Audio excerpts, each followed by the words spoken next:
I feel like I really put my whole heart and soul into this business. So any spare minute I have, I'm always brainstorming or trying to come up with new ideas or new marketing techniques to help get the word out there about my brand. I've always been a very confident person, and when I'm passionate about something and what I'm speaking is the truth, I don't have any hesitation in saying it.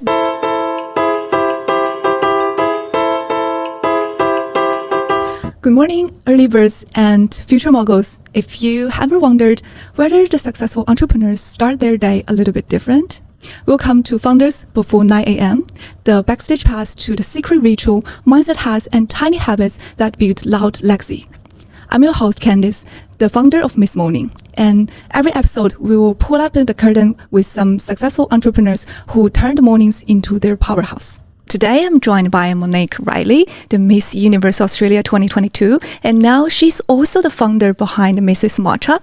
Her brand sources the product from Japan and turns it into a wellness brand. Welcome, Monique. Thank you for having me. I'm so excited to learn all the story behind the brand. I'm also a big fan of matcha, so let's dive right into it. For sure. So you are being a model and also now being a founder. So I can imagine those two roles are very demanding. So what's your morning actually looks like right now? Okay, so my mornings, they tend to start, like the night before I'll always plan my next day because no day in my life is ever the same. Yeah. So while I would love to have a strict morning routine, I have more of an ideal morning routine that I try and follow. I tend to normally get up around 5:30 or 6 a.m., start my morning with a matcha, and I like to spend like 45 minutes to an hour by myself, kind of before I speak with the world or speak with anyone else, just to be able to ground myself and really make sure I'm setting myself up best as possible for the rest of the day. I like to start generally with a walk in the morning, 45 minutes to an hour, or if the weather doesn't permit that, I'll head to a Pilates class or just do something that's kind of waking my body up slowly, getting my body moving and getting me in the best headspace possible for the day. Yeah, that's exciting. And how long you start your morning like this? How long have I been doing that for? Yeah. Honestly, as long as I can remember, I've always been really into my fitness, so I've always tried to start my morning with that because I do find if I try and get my fitness in at the end of the day, I'm normally tired and very worn out by the end of the day, and I like to sit down and kind of wind down towards the end of the night rather than be in the gym and pumping myself up right before bedtime. So for as long as I can remember, I've always tried to incorporate some kind of fitness and wellness into my morning. Yeah, and also after being a founder, do you do the work before like 9 a.m.? So it depends on what I have on that day. Sometimes as I'm on my morning walk, I will start flicking through, trying to like figure out what emails I should prioritize getting back to that day. I feel like as a founder, your work never really stops. Yeah. Even though people say you have a 9-to-5 job, as soon as you take on a business and you're passionate about it, there's no such thing as work hours. Your life kind of becomes work. There's no such thing as a Saturday and a Sunday, especially when you're first starting out. I feel like I really put my whole heart and soul into this business. So any spare minute I have, I'm always brainstorming or trying to come up with new ideas or new marketing techniques to help get the word out there about my brand. Yeah, and you were mentioned that you wanted to plan everything before. Yeah. And what actually are you planning for? The night before. Yeah. So I'll check my calendar, see what I have coming up, whether it be like today a podcast or whether I've got photo shoots going on or whether I've got brand photo shoots or brand events. Around, I think it was 2 weeks ago now, we had like a Stacks event where I had 20 girls come and learn how to make strawberry matchas with me. So I'll plan out the night before what I have to prep for that day. And then the morning when I wake up, give myself that hour to kind of get myself in the right headspace to go out and tackle whatever that day is bringing. Yeah, that actually is a really practical way because you will know that once you wake up, you know exactly what you're going to do. Yeah. I feel like when your life gets as busy as mine has gotten to, you have to pre-plan or else it kind of just will fall to pieces and you put yourself under too much pressure and stress. So planning the night before as to what my next day or next week even is going to look like, really helps me kind of stay on track. Yeah. And now I'm wondering, because you will have matcha, and what's your go-to recipe? My go-to matcha recipe. So in summer, I actually love iced matcha lattes. I was always an oat milk girl until I tried coconut milk with it recently. Oh, I love coconut. Coconut milk with matcha. It's a really good combination.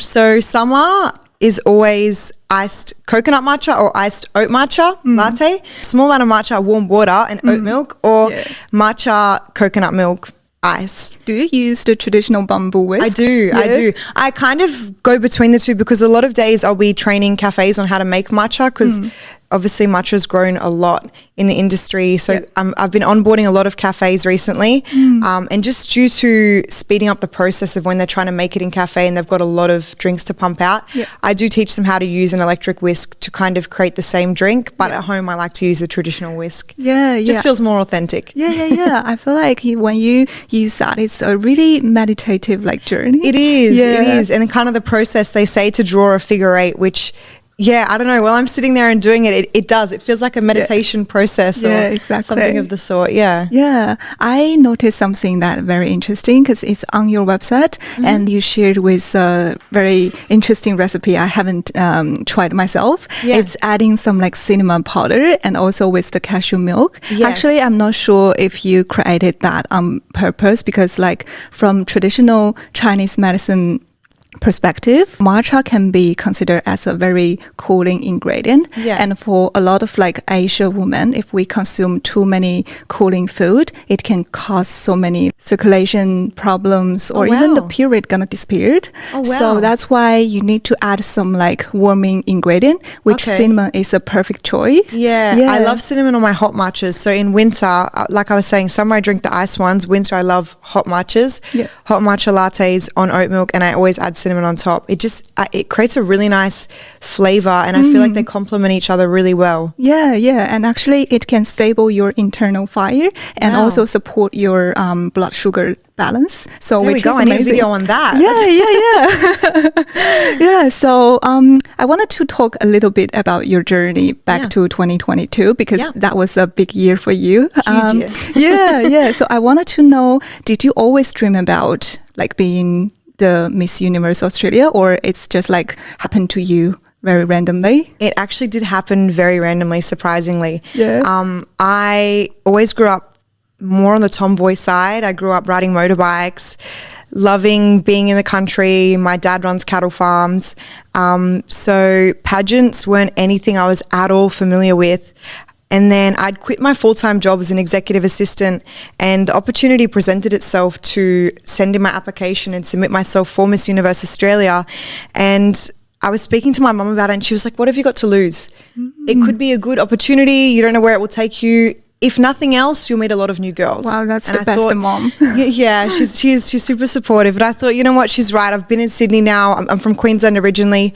I'd been in Sydney for like, I think it was 5 or 6 years at the time. And due to the industry I was working in, I didn't get to be out mingling with a lot of people. So I was like, you know what, this will be a great opportunity to make some new friends.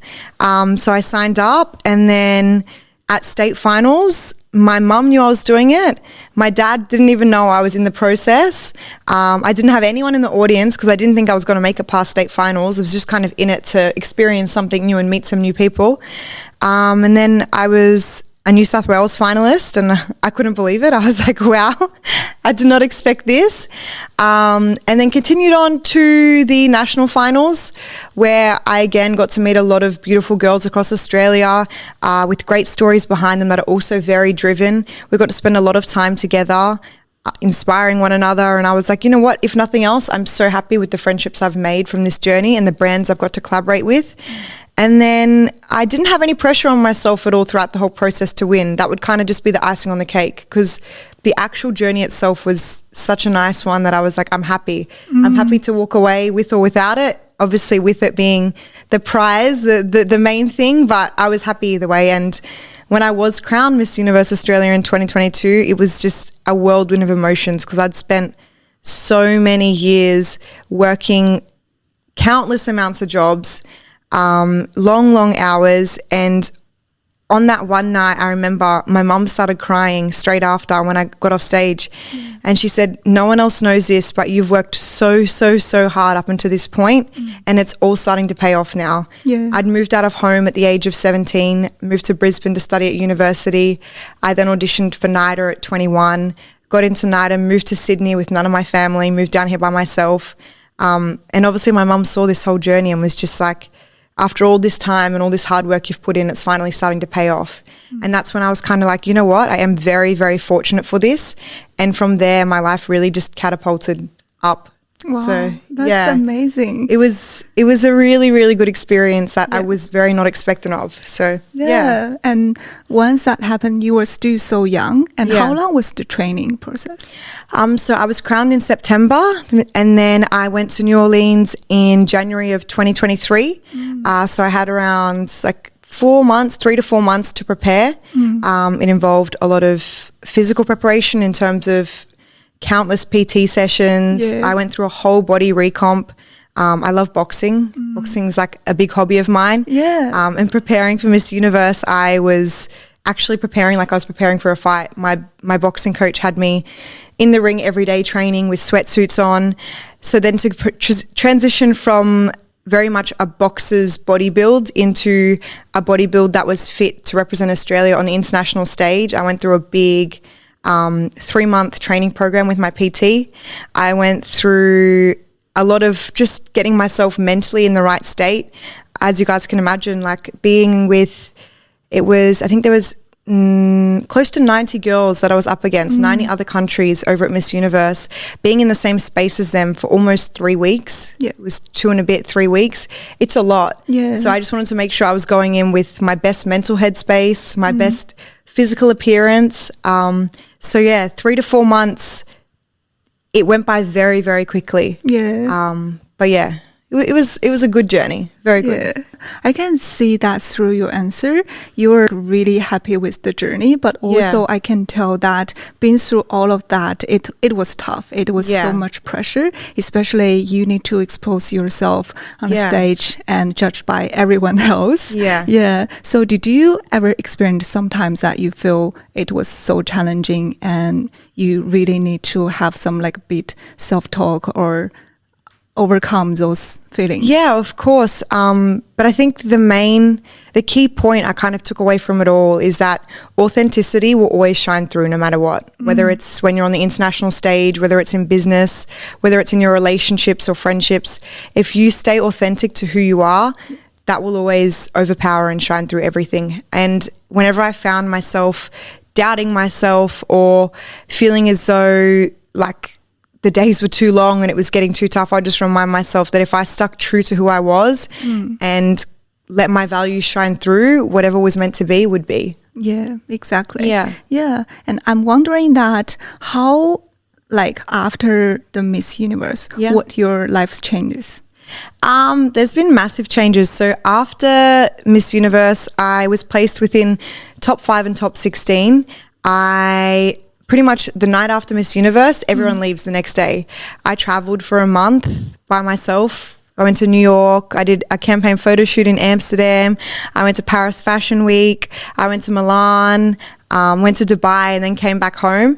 And I spent the following year pretty much all over the world traveling. I went back to Thailand for a stint to do some more Miss Universe work. And I think I actually was keeping a tally in my notes. I did like 63 flights in the year.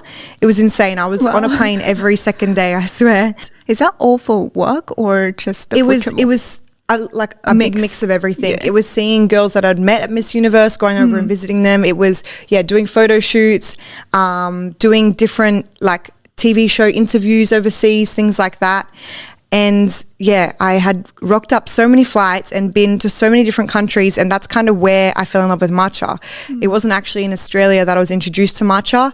I noticed it when I was in New York after Miss Universe, and the first time I tried it, I couldn't stand it. I was like, what is this drink everyone overseas drinks? And as matcha drinkers, I'm sure yourself, you would probably know, depending on how you make it and depending on the quality of matcha, it can be a completely different drink. And the first time I had it, I'm lactose intolerant, so I was like, oh, no milk with it. So it was literally just matcha powder and water, And I remember walking away thinking, oh my gosh, there's no way I could ever get around this drink. And then when I was off the back of that trip in Dubai, I tried it again, and it was made on an almond milk base, and it was cold. It wasn't hot with warm water like the first time. And I was like, this is a completely different drink. And then I fell in love with it. And every single day I found myself always ordering matchas instead of coffees overseas. And then I came back to Australia and I couldn't find good matcha here. Yeah. And that's kind of how Mrs Matcha was born. I would be chasing, like, I'd have a lunch break for an hour and 20 minutes of that would be spent driving around trying to find a matcha because I couldn't find them anywhere back in 2023 in Sydney. Right. And that's when I started doing my research, finding out where matcha came from, and Yeah, so basically your business is actually started from your personal obsession with matcha. Yeah. It's not like planned, you have this entrepreneurial dream and you wanted to start with something. Nope. So on the back of Miss Universe, we are part of your prize, I guess, is winning Miss Universe. You're in a contract for a year with them, and one aspect of that is you get a $20,000 business grant. And when I was given the $20,000 business grant, they said to me, do you have any business ideas of what you want to do with this? I studied a Bachelor of Creative Industries majoring in acting and fashion. I'd always wanted to start my own fashion label. Yeah. But I thought with $20,000 to create my own fashion line, there's a big difference in starting up a fashion line and starting a small e-com business. And I didn't know what I wanted to go into, but I knew I just wanted to start something online. But I couldn't figure out what it was that I wanted to do, but I wanted to make sure it was something I was passionate about. And then, yeah, as I said, I was traveling, and after I fell in love with matcha overseas and couldn't find it in Australia, I kind of had that aha moment where I was like, you know what? This is it. This is the product that I want to bring in. Like, I'm personally craving it every day and I can't find it here.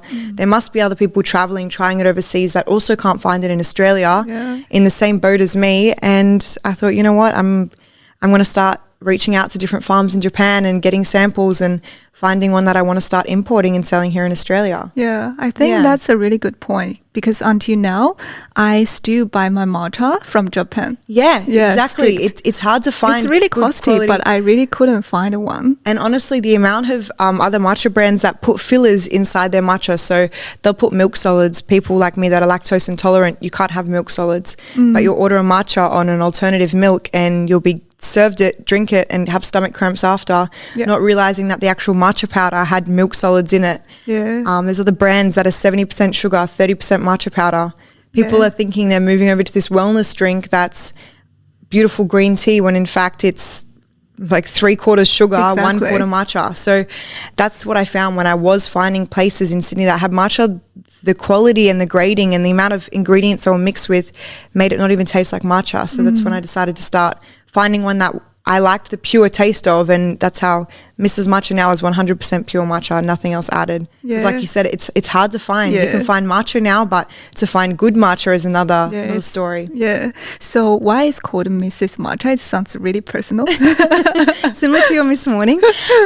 So it's actually my initials. My full name is Monique Riley Schroeder. Yeah. So Mrs Matcha came from my full name. As I said, I studied a fashion background. Yeah. And in university, we had an assignment where we had to come up and create our own brand label.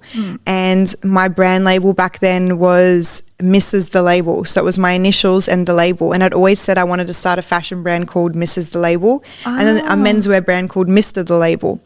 And then, as I said, when I was given the $20,000 for a business grant and I ended up deciding that I wanted to start my matcha business with it, I was like, M and M, like matcha, Monique. I started kind of playing around, and then I remembered the business name I'd come up with back in university for a fashion label of Mrs. The Label, and thought Mrs. Matcha.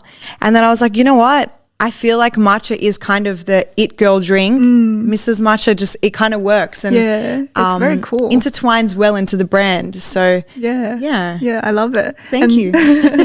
And why do you design the whole packaging like this, not like a traditional metal tin, which is very like traditional for matcha?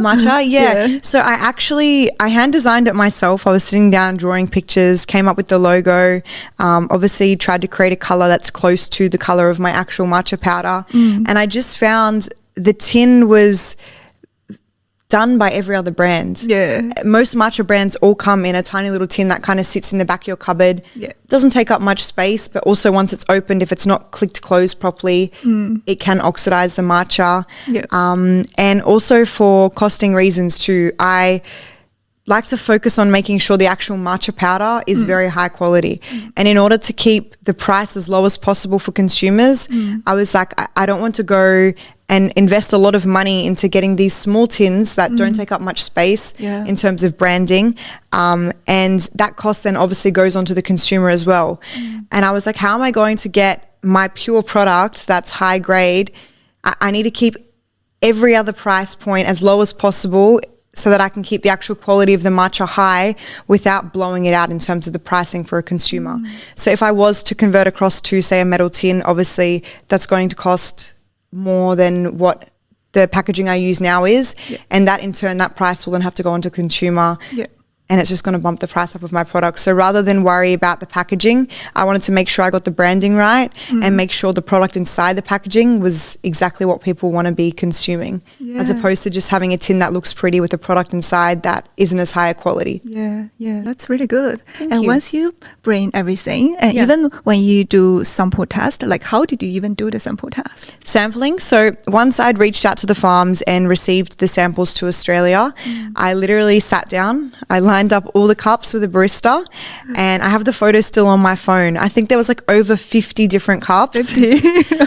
And we sat, we looked at color, we looked at taste, we let it settle. There was many different things we were kind of judging the matchas on, and then we got it down to like say the top 20, and then and all of the sample shipped from Japan.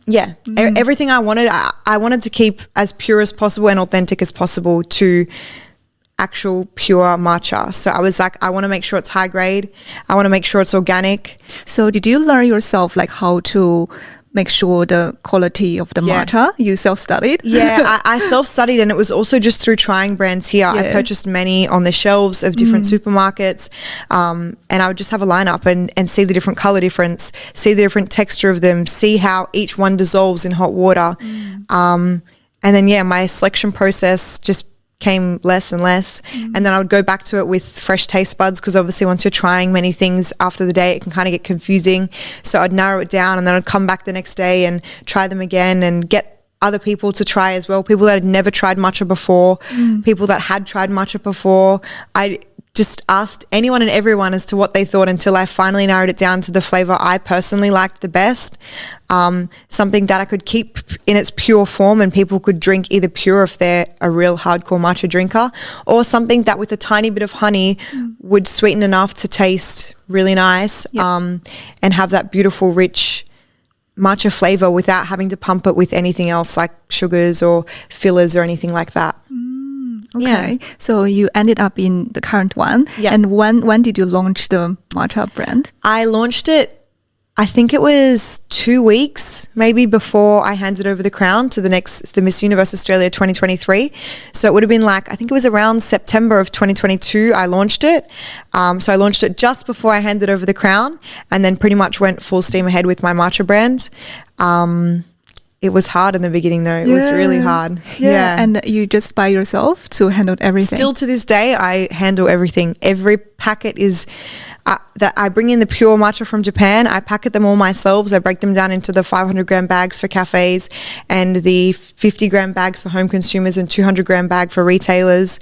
I weigh them all out. I seal them myself. I deliver them myself. I can't imagine. Miss Universe Australia is actually handling, packing everything. I don't know. I feel like, and it's funny, like I've had friends come and help me, and they're like, you're actually so like pedantic about your brand. Like they might weigh it out, but at the end of the day, I will sit and I'll like be the quality control of everything. I'll go through it and weigh everything again, make sure everything's weighed properly, make sure they're all sealed properly. Because even if like the slightest bit of air gets in, the matcha can oxidize.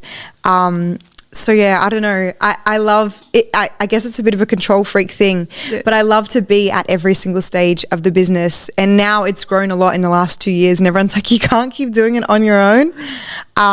So I'm sure I will have it to start outsourcing certain parts of it. But for now, I don't know. I'm very attached to it and I'm very passionate about it. So I love to be involved in every process and every step. Yeah, exactly. That's exactly what founders should do at the Yeah. early stage. Yeah. Yeah, and you need to know every part of the business. Exactly. Yeah. Even like I said, like when I onboard cafes now, like sometimes I'll get certain people to deliver for me. Like if they're going to be in the area or region of where a cafe is, I'll get them to drop off an order. But when it comes to onboarding a cafe or running through how to actually make the matcha, I have to be there. Yeah. I like to be there to meet the cafe owners, to meet the barista, and to show them exactly how to make it, because every single matcha powder is different.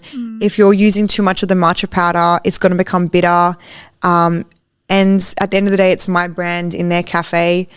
I try and let people know as much as possible which cafe is it in. So I don't want them to go to a cafe and their first experience of Mrs Matcha be not the best one because the barista hasn't made it the right way. So I feel like I still like to be involved in every process to make sure that as consumers are finding out about my brand and tasting it for the first time, that they're really getting a true representation of what the matcha is.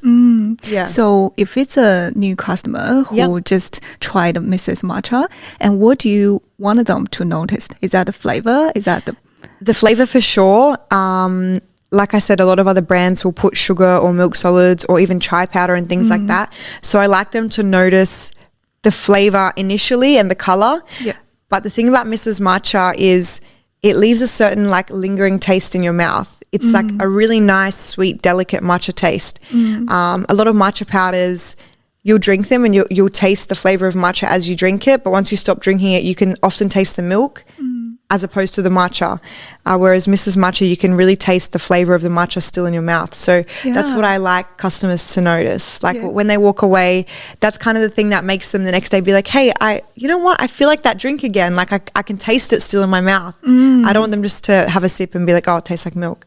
So yeah, I feel like that's what I want people to walk away with, to know that the brand is high quality, it's a pure product, and they can adjust it and tweak it as they like, add more honey, add cinnamon, add whatever they like. But I like them to know that the product is pure and healthy and full of antioxidants and many other health benefits. Yeah, exactly. I feel like matcha recent years is getting more popular and For more sure. people talking about that, and would love to switch from coffee to matcha. Yeah. So once you consider your business plan, and you were mentioned because you are also the face of the brand and very active on social media. So regarding of the business, do you think now you are more leaning on to D2C or more with the wholesale or cafe retailers?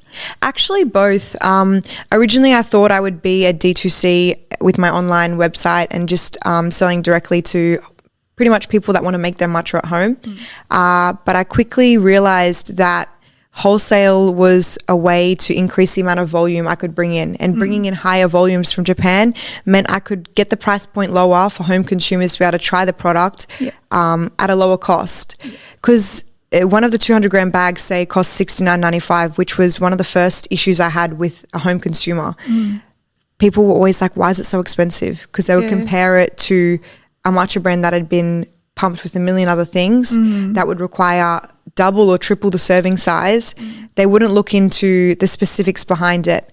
And I remember waking up one morning, because when I first launched the online website, the first day, as everyone does, you do well on the first day, but then it kind of just trickles and starts to die out. And I thought, how can I get people to try my product without, it wasn't really in many cafes at that stage, but I thought, how can I get them to try it and commit to paying $69.95 when they have no idea, half these people, what matcha even tastes like, let alone Mrs. Matcha. And one morning I woke up and I was like, you know what, I need to give them a more affordable alternative to be able to let them try it and trust my brand and my product before committing to paying $69.95 for a bigger bag. So I literally woke up that morning, I called the lady who had helped me develop my website, and I said, we need to put a 50 gram bag on there. I said, I want something that's more affordable, that people don't have to think twice about adding to their cart and double clicking pay on their Apple Pay. And I was like, I want to make it much more affordable, $24.95, 50 grams. It's enough to make 10 to 15 matchas at home. And they can try it then, fall in love with the product, and then they'll repurchase and obviously get the bigger bag. So yeah, that's kind of what happened. I remember I watched that video on your TikTok. Oh, really? There we go. Yeah. So it was a really random moment. I just remember waking up and being like, you know what? If I'd never drunk matcha before myself, there's no way I would put a $70 bag of matcha in my cart and just pay it, eyes closed, and be like, I'll try this and hope it's a good drink. So yeah, that's kind of where the transition started with the consumers. And then it kind of trickled down to cafe owners. So a few home consumers that had tried to own cafes, and they were like, oh, you know what? We want to try and put this matcha stuff in our cafe and see how it does. And then I started reaching out to cafes, literally walking into cafes. When they didn't have matcha on their menu, I'd ask them why, and they were like, is this girl serious? What do you mean why? I'm like, why don't you have matcha? And they'd be like, we don't really know much about it. And I'm like, what do you want to know about it? And they were like, I'm like, let me bring you a sample. And then I started doing that with a lot of cafes across Sydney. I would go in, if they did have matcha and I wasn't happy personally with the quality of it when I tried it, I'd be like, let me bring you a sample of pure matcha. And I'd often get the baristas to read out the ingredients on the back of a matcha packet to me. I'd say, what's in your matcha? And they'd be like, oh, I'm not sure, it's matcha powder. And I'm like, no, but what's in it? Because back 2 years ago when I started, no one really knew what matcha powder even was. They would just purchase it, make the drink and sell it. And then once I started getting baristas to look into the ingredients, they're like, oh, whoa, this has got like milk solids, emulsifiers, sugar, chai. And I'm like, where's the matcha? And then, yeah, that's how I kind of moved across to business, as opposed to business to consumer. And then as I onboarded cafes, other cafes would see and hear about it. One cafe owner would speak to another cafe owner, and just through word of mouth, it started to grow. Yeah, word of mouth is such a powerful way to really grow the business. For sure. Yeah, but I'm so interested, like, how did you feel when you walk into the cafe? It's really brave, honestly. Yeah, I guess it kind of like winds back into my Miss Universe days too. I've always been a very confident person, and when I'm passionate about something and what I'm speaking is the truth, I don't have any hesitation in saying it. So, because I was passionate about the drink, and I knew what it was, and I knew that what I was selling was a good product, I had no issue in being confident in getting someone to try it. And still to this day, even people that aren't matcha drinkers that I get to try it, they'll try and be like, oh, it's not that bad. I feel like people have certain stigmas around matcha because they've had bad matcha. Some people thinking it tastes like grass. Yeah, that's what I mean. They have this certain thing in their mind about how it tastes, and then they'll try it and they'll be like, oh, it's nice. And so I feel like the more I heard that from people, the more it boosted my confidence into thinking, I'm not crazy, this is actually a really good product. And it just helped when I was walking into cafes. I was confident about my product. Many people had tried it and many people had loved it just the way I had. And I thought, if I'm not going to be able to sell it, who's going to be able to sell it? I'm the one who's created this brand. I'm the one who was passionate about it. I'm the one who fell in love with the product. If I'm not able to walk in confidently to a cafe and sell this, then there was no hope for the brand. Yeah, exactly. Yeah. So how many cafe in Sydney currently? I literally just did a count yesterday because we're about to go onto a new platform called Automentum, which allows every cafe pretty much across Sydney to see us and order us. And we're in 35 cafes now. Wow, that's a lot. Yeah, a lot for a small business. It's crazy how quickly it's grown. So after that, like, do you want to also reach out to other state cafe or state partners? cafes? Yeah, for sure. So at the moment I'm in talks also with a Queensland distributor in order to get some of my matcha up there and allow Queensland cafes to be able to order through their online platform, just to be able to keep the shipping costs low for them too, because if they're ordering from Sydney, I have actually got two cafes in WA, in Perth, and they order it and get me to ship it to them. They love the product that much that they're like, we're happy to pay shipping fees, whatever. So yeah, I do want to branch out and go Australia-wide with distribution so that every cafe has a chance to be able to sell pure matcha, high grade. Yeah, that's kind of where the business is headed. And there's a few other things behind the scenes that I'm also working on to do with Mrs Matcha. So that's so exciting. Because for me, I feel like when I see the packaging, it's really it girl kind of feeling. And every girl who are doing Pilates can kind of holding a cup of matcha. And I saw that you do the collaborations with Dax that's doing a is that an event? Yeah, it was an event. So they Yeah. had like a little wellness day, and part of the wellness day was me teaching the girls how to make strawberry matcha. How was the girl saying? It was really good. It was funny, actually. Matilda after came up to me, Matilda, the owner of Stacks, and was like, I was willing to lie and say it was good, even if it wasn't. And she was like, showed me her cup, and she's like, but look, I drank the whole thing. And she's like, and she'd made it herself. She was like, and I made it. And I was like, yeah. So it was really nice to see a community of 20 girls learn how to make it. They were all so enthusiastic about it. They all had so much fun. We made the biggest mess. And then to see them not only have fun making it, but then really enjoy the end product too and be like, wow, is this how easy matcha is to make at home? I'm like, yeah. And they were transformed. They were like, what? I'm here paying like $9, $10 for a matcha latte. And they were like, all we need is like one little teaspoon and we can make this at home. Yeah. Like, yeah. So it was really good to see them make it and create it and enjoy the process. By the way, I wanted to ask, why is like Japan can have this quality matcha? So is that because of the environment over there? It is. So matcha is actually a green tea leaf, but it's shade grown and it's taken at a much younger age. So it's higher in all antioxidants and a lot of other beneficial health reasons. That's why they take it at such a young age and don't don't grow it in the direct sun like they do green tea leaves. Then it's actually hand-picked and they de-stem them and then they crush it. If you think of like a mortar and pestle, they crush it down and turn it into a powder. And the reason that it does so well in Japan is because of the growing conditions. So matcha, even when you have it at home, it's best to always keep it in a cool, dry, shady place because at the end of the day, it's literally just a tea leaf. So if you imagine you leave any leaf out in the sun, it's going to dry out and change color and become dry.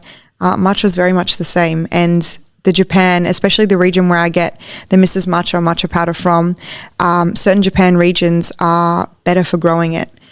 Certain environmental factors like whether or not it's built on volcanic ashes or whether or not it's an island that's very secluded, all of them play factors into how nutritional the actual matcha powder is. So the better the soil, the better the leaf, the better the matcha, really. Yeah, and the nutrition density going to be rich. Yeah.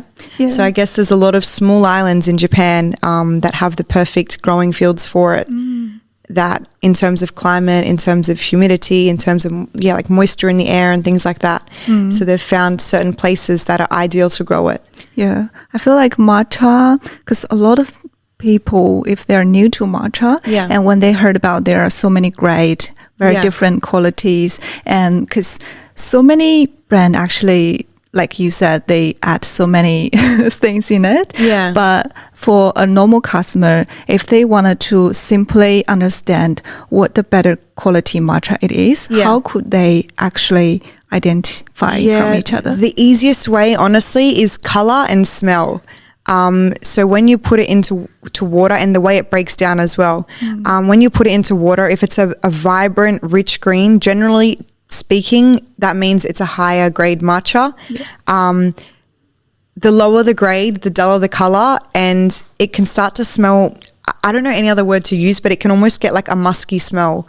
Whereas the higher the grade, it almost smells like sweet, the matcha. But then in saying that too, there's culinary grade, there's ceremonial grade, and there's organic matcha as well. So Mrs Matcha is organic, which means it's grown with no pesticides. The leaves aren't sprayed with anything, everything. It's like any organic fruit. But there's organic, and then there's also ceremonial. And ceremonial grade matcha is actually thrown around a lot on social media today. But there's no stamp of approval to say that matcha is ceremonial grade. So people, pretty much ceremonial grade matcha means that it's the best that farm can offer. It's the top of their crop. It's the best grade. But one farm's matcha, their best grade might be just as good as another farm's lower grade matcha. So the word ceremonial, it's not a hoax, but it kind of like, there's no stamp of approval to say this is ceremonial grade matcha.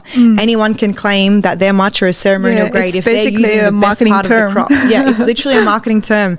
And it's funny because 2 years ago when I started, no one knew anything about matcha. So it was like first off introducing them to matcha. Now everyone's kind of got stuck on this wave of like, is this matcha ceremonial though? Yeah. And they're checking if it's ceremonial, but not checking if the matcha powder has other ingredients in it.